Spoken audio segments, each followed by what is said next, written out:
Hello guys, Lot Marquez, I'm back. DW1 IRF.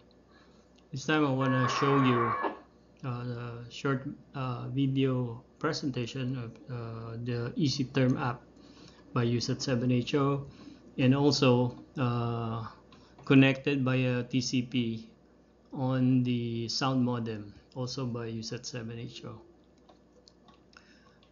If you remember, on the last video I showed you guys that the settings between the two apps. So just make sure that the port is the same with the sound modem app, and it's not KeySport, but it's AGWPE port. Okay. Now we want to make an SOP for our volunteers. Ang terminal call sign that we want you to use would be DW1, call sign dash SSID number 1. And yung mailbox call sign naman, your call sign and dash SSID number 3. Destination, CQ, interval 25, port is 1, and then PACLEN, that's packet length, yung haba ng each transmission would be 80. That's a good number.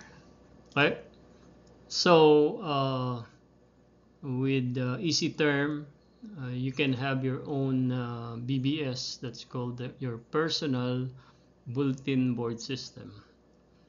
So what it means is just like our network BBS, yung ating mga call sign dash 4, kayo din, even though you're not the BBS, you can set up one on your station.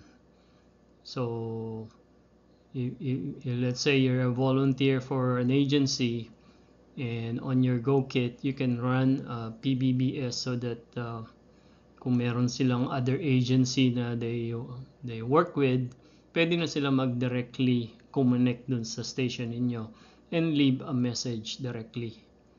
So depende, syempre, as long as mahihit kayo ng RF directly, di okay lang din, di ba, na maglagay ng sariling BBS. And very simple tong BBS na to. Let me show you how to. We set up the a personal BBS sa station ng Santa Maria, DU3FS-3, and I'm gonna connect to him. Okay, here it goes. Okay, so you might notice yung sound iba, hindi packet radio, kasi yung speed is different. I mentioned on the last video that we're experimenting a higher speed on port number 2 sa gateway ng Santa Maria at Nabota. So we're using 5600 BPS.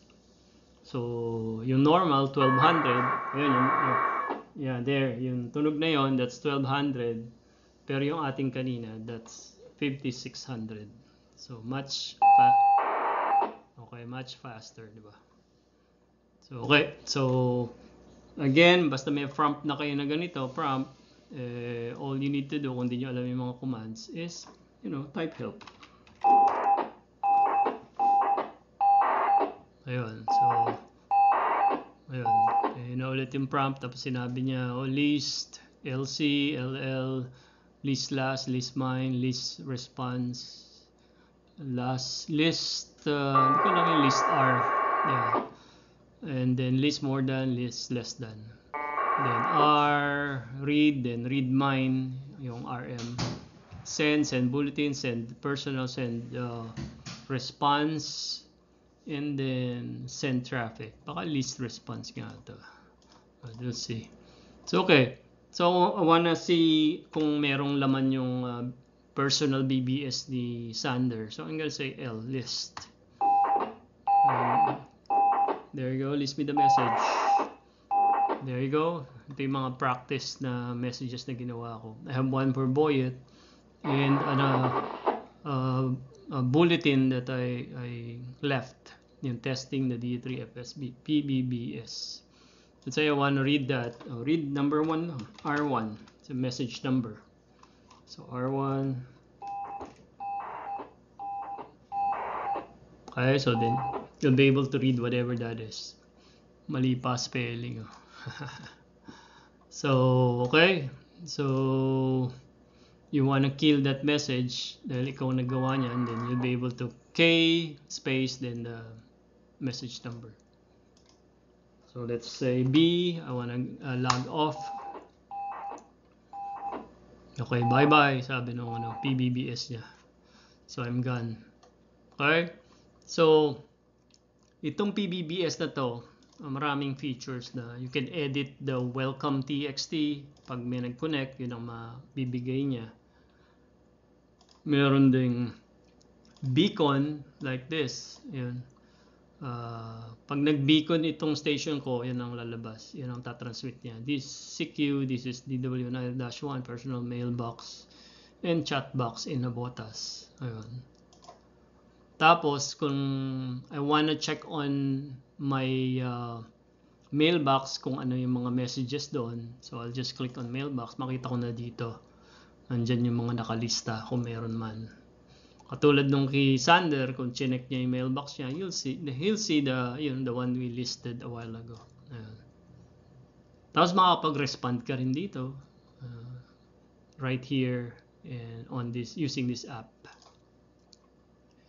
If you want to send a beacon right away, ayan, nag-transmit siya. Of course, meron din tong function to send a file. YAP means yet another packet protocol. That's what it meant. So, click mo yan, check for the get the file that you want to send out, and then say okay, and then it will automatically send out to the station that you are connected to, especially if you're connected directly. Okay, I don't want to forget the number one thing I like about EasyTerm is you have 8 channels. You have 8 channels to use consecutively, as in connected to someone, diba? So it's like you can do multitasking using this app. Let's just say again, let's assume that you work for an agency, and your agency work with other agencies, with other volunteers, all over the place, and there's an emergency. And of course, beforehand, you already know who those are, diba? Hindi naman yung pag-emergency lang tsaka silang magiging connected sa'yo. Siyempre, every now and then, you would probably be doing exercises and stuff like that. So, here are the channels nga pala sa ilalim. 1, 2, hanggang 8. Even monitor, you can put monitor and it will monitor yung transmission that it gets from the frequency. Parang Marites box. You can read yung raw data coming dito sa baba. Okay, so let's say on channel 1 I want to connect to again to DU3FS-3 personal BBS. Okay, nakakonect na ako kay Sander. Okay, kunyari naman sa number 2, kunyari si Boyet naka-online siya. So 4F3 Bravo Zulu, let's say -3 o -1 pala. Okay, so I'll say connect. Ayun, nagtatransmit na siya, tumatawag. If you look below here, meron nang tumatawag. Ayun, tumatawag siya. Pero wala naman si Boyet ngayon hindi sumasagot Okay, or maybe nandiyan si Boyet pero he's using a different call sign. Baka naman walang -1, di ba? So I'm gonna go to channel 3 and let's see. Baka mamaya nandiyan si Boyet, lagyan na sa -3. Makachamba tayo. So okay, there you go. So simultaneously, yung tatlo na yan tumatawag doon. on channel 1 we are connected, di ba? Yan, meron tayong connection doon sa PBBS ni Sander sa Santa Maria. While channel number 2 is still calling 4F3 Bravo Zulu -1. Channel 3 is still calling 4F3 Bravo Zulu -3, di ba? Hanggang 8 yan. So, every time there's a change on the channel, ito mag-highlight yung call sign, magiging kulay red or yellow.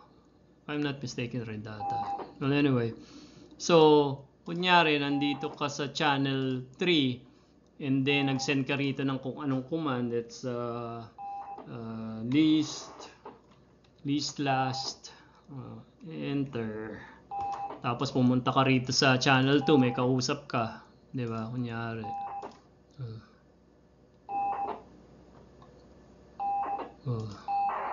Ayun, nag-red na. Right here, guys. DU3FS-3 nag-red. So meaning, kapag nakikipag-usap ka, nakipag-chat ka dito sa channel 5, for example, with someone, kay Jet o kay Ademar o kung sino man sa inyo. And then, nag-red dito sa channel 1. So I know na kung meron akong ka-chat sa number 1, alam ko sumagot siya. Okay, I'll go there. Tapos makikita ko sumagot na siya. Di ba? So, don't you like this? Di ba? Maganda tong application na to. Kasi multitasking. Multitasking eh, kaya maganda. Tapos may mailbox pa. So, what else can you ask for? Di ba? Talagang. Tapos magagamit mo to connect to our gateways. Send an email, send a packet message. Ang limit lang nito is yung speed. Like, syempre, Bare FM is much faster. But then again, with just like now, we're using 5600. Not so bad, diba? As long as hindi naman talaga taxing yung da-download mo na messages or files. So that's it. I guess that's it. If you have question, let me know. And I want you guys all to try this. Maganda to. So you can chat with each other on any channel, or kung ano man ang pwede nyo magawa. Let me know kung saan nyo ginamit. I'm sure there's a lot of things that I still don't know about this. Kaya ma-add up natin sa information natin lahat. Okay? So channel 1 ulit ako. I'm gonna say bye. Or you can click on disconnect, guys. Okay din doon. Directly, right away, disconnected ka na. So, di-disconnect na ako kay uunahan ko na siya. Tayo mo lang yung connection talaga minsan. Again, yan, disconnect na. I just wanna reiterate, yung 144.440, nandyan yung packet natin, lahat ng APRS and everyone. So you can imagine kung we are using a different frequency just for this, just for us. Ang transfer ng information natin mas mabilis, lalong mas mabilis, I mean. Dahil kasi walang mga transmission nakakagulo. Okay? So, again, if you have any question, let me know and I'm gonna post this right away. So, 13 minutes, bahala na kayo mag-forward. So, again, si Lotito, DW1 IREP, magandang, it's 7:16 p.m. here on Saturday. Kaya marami tayong time.